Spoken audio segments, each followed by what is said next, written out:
Baiklah, seperti mana yang dijanjikan, saya akan membawakan kepada anda perbincangan mengenai topik manfaat bersedekah. Ya, hari ini kita berada dalam bulan Ramadan, hari ini 3 Ramadan 1443 Hijrah, maka tepatlah untuk kita bercakap mengenai manfaat bersedekah kerana manfaat bersedekah ini sungguh besar manfaatnya ketika ia berada dalam bulan Ramadan. Jadi saya bersama dengan Ustaz Hafiz Mansur, iaitu pendakwah bebas, dan kita akan bercakap mengenai perkara ini, mengenai bersedekah itu sendiri. Mungkin Ustaz boleh beri satu, orang kata, pengenalan kenapa bersedekah ini sangat-sangat dituntut ketika kita berada dalam bulan Ramadan, walaupun ia juga dituntut pada bulan lain, tetapi pada bulan Ramadan orang kata ganjarannya berlipat kali ganda. Masya Allah.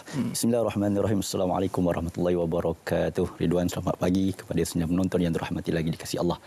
Bila kita sebut tentang Ramadan ini, memang tak lari daripada sedekah. Kalau kita pergi ke masjid-masjid, kita pergi ke surau-surau, senarai berbuka puasa tu, Ridwan, penuh. Ramai orang, semua dah booking. Saya nak hari pertama, saya nak hari kedua, saya nak sampai bukan berbuka puasa saja. Moreh ditaja, sahur ditaja. Masya Allah, dahsyatnya. Bulan Ramadan ini bulan sedekah. Kenapa sedekah ini menjadi satu tumpuan ibadat?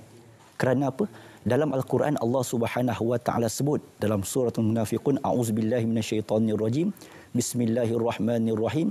Allah sebut wa anfaqu mimma razaqnakum min qabli an ya'tiya ahadakumul maut fayaqulu rabbi laula akhartani ila ajalin qarib fa asaddaqa wa akun minas salihin.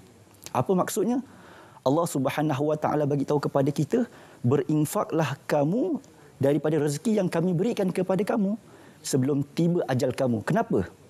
Kerana orang yang dah terima ajalnya, dia cakap dengan Allah, wahai Tuhanku, kalaulah boleh dapat talian hayat, dipanjangkan usianya, maka dia nak hidup, pertama sekali dia nak buat fa'as-sadaqah, dia nak sedekah dulu. Masya Allah, itu hebat sedekah. Malah bukan sekadar itu, Allah juga menyebutkan dalam surah Fatir ayat 29, wa anfaqu mimma razaqnahum sirran wa alaniyah yarjuna tijaratan lan tabur.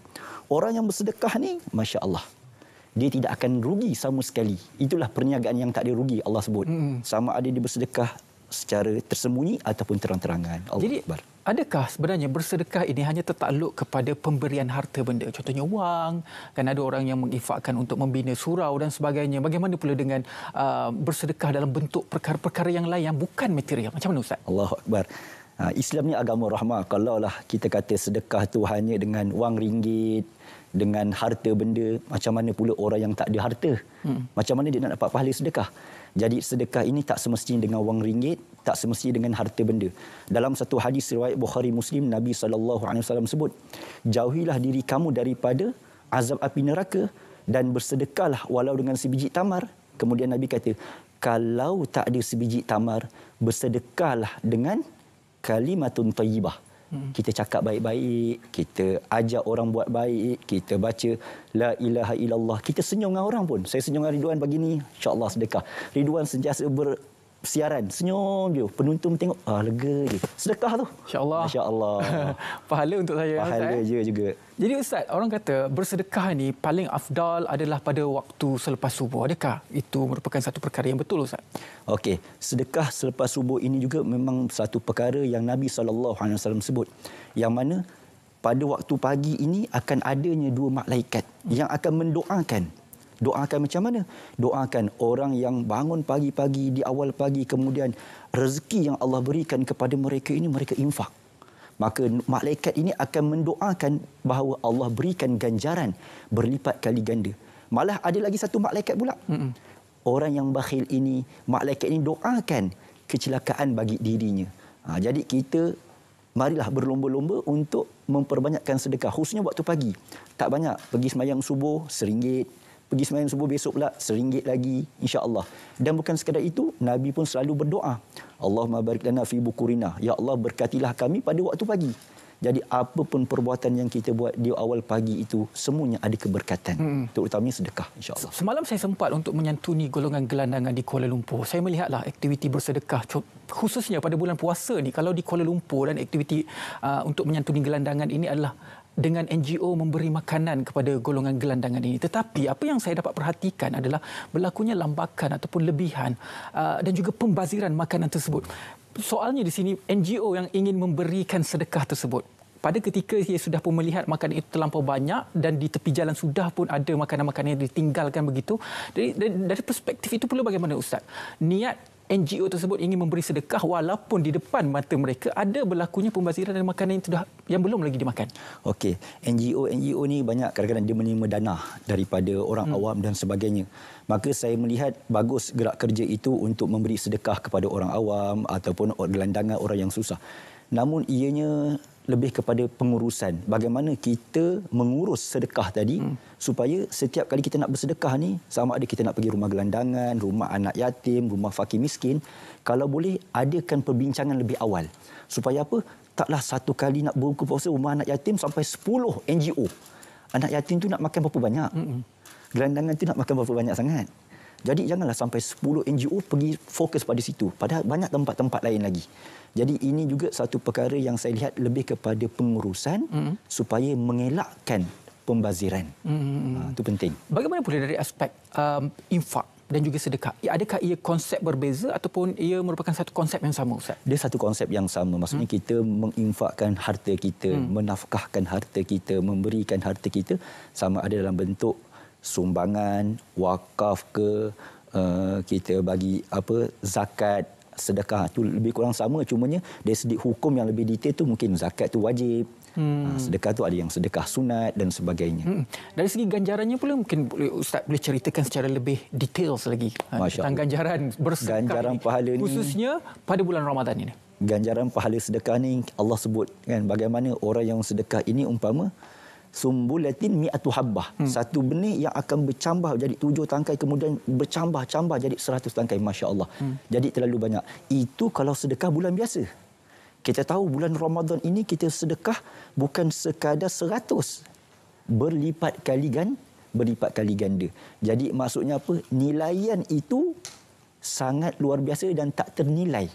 Hanya di sisi Allah Subhanahu Wa Taala. Yang penting di saat kita bersedekah itu kita niatkan keikhlasan kerana Allah Subhanahu Wa Taala. Mungkin dari segi soal peribadi setiap orang ini berbeza, Ustaz. Contohnya pada bulan biasa mungkinlah dalam bahasa biasa tidaklah baik sangat, tetapi pada bulan Ramadan ini mereka cuba untuk merapatkan diri dengan Allah Subhanahu Wa Taala. Tetapi ya, iman manusia ini senipis kulit bawang. Allahu Akbar. Selepas daripada bulan puasa kita minta jauh kembali daripada sifat asal dan sebagainya. Jadi dari segi bersedekah mereka pada bulan Ramadan ini, adakah ia boleh menutup dosa-dosa mereka yang mereka lakukan sebelum ini?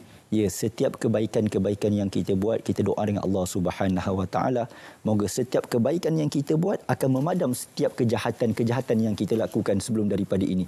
Mungkin dengan asbab Ramadan, dengan asbab dia buat baik, dia terus baca Quran, dia terus solat, dia terus bersedekah ini, asbab perkara-perkara ini Allah Subhanahu Wa Taala jauhkan dia daripada perbuatan-perbuatan keji, dan kita terus berdoa. Kalau kita lihat orang tu berubah, jangan kita perli-perli. Cakap alhamdulillah, teruskan. Alhamdulillah sedekah, banyakkan lagi. Alhamdulillah baca Quran, belajar lagi. Itu sepatutnya kita berikan galakan, motivasi. Jangan diperli-perli orang macam ni. Nanti dia rasa bersalah. Itulah Ustaz, bila kata tentang memberi sesuatu kepada orang lain, ada satu situasi, contohnya dalam satu kelompok manusia ataupun individu yang sangat berada dalam kesesakan kehidupan. Wang tak cukup, nak makan pun tak cukup.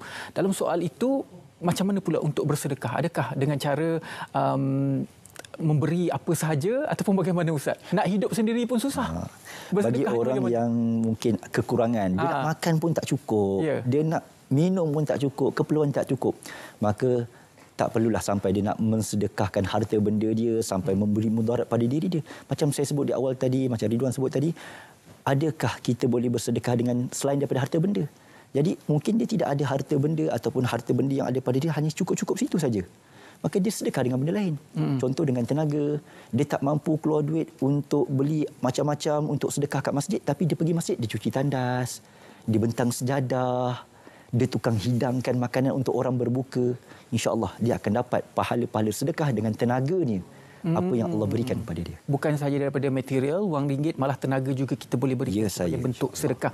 Okey, Kita tak lama lagi kita akan berada dalam bulan Syawal. Jadi 1 Syawal orang tunggu-tunggu. Antara budaya yang paling popular Ustaz adalah memberi duit raya. Allah. Jadi dalam konteks memberi duit raya, adakah ia boleh dikatakan sebagai sedekah? Dan bila masa yang paling afdal untuk memberi duit raya ni Ustaz? Okey, kita beri duit raya pada anak-anak kecil itu pun merupakan sedekah. Bukan anak kecil je, orang besar pun kadang-kadang nak juga duit raya. Jadi itu juga dinamakan sebagai satu sedekah. Dan dia bukan sekadar satu sedekah, tetapi kita memasuk idkhalus surur, kata Nabi, memasukkan kegembiraan dalam hati orang beriman. Itu juga merupakan satu pahala yang mana akan digandakan oleh Allah Subhanahu wa taala. Tapi orang tanya, Ustaz, duit raya ni kalau kita nak bagi awal boleh tak? Ramadan kita nak bagi. Sebab apa? Sebab melihat gandaan pahala yang berada dalam Ramadan. Boleh, tak ada masalah. Sebab kita melihat Ramadan itu bulan digandakan pahala. Namun kita bukan berada dalam bulan Ramadan saja. Ramadan tetap akan berlalu. Kita akan ada bulan Syawal, Zulqa'edah, Zulhijjah. Maka Ramadan yang berlalu akan berlalu. Kita dalam bulan Syawal, kita sedekah bulan Syawal. Kita bulan Zulqa'edah, kita sedekah bulan Zulqa'edah. Berterusan dalam hidup kita ni bersedekah. Ramadan kita rebut banyak-banyak. Bulan lain pun kita istiqamah juga dengan amal bersedekah. InsyaAllah pahalanya akan diberikan oleh Allah Subhanahu wa taala. Manfaat dia sangat besar. Dengan cara kita bersedekah saja kita boleh menggembirakan hati orang. Itu yang paling penting untuk melihat senyuman. Ada orang kadang-kadang dia sedekah ni, dia pergi bank nak dapatkan duit baru. Sebab apa? Dengan duit baru itu pun anak-anak tengok, biasanya duit aku duit baru keras. Idkhalus surur, masya-Allah, itu pun dapat pahala, menggembirakan hati orang. Itu dia, insya-Allah. Dan semoga perbincangan ini akan memberi anda peluang dan juga ruang untuk terus memahami apakah itu bersedekah dan juga manfaat bersedekah. Terima kasih banyak-banyak kepada tetamu kita pada hari ini, Ustaz Hafiz Mansur, iaitu pendakwah bebas, dalam memberikan buah fikir mengenai manfaat bersedekah.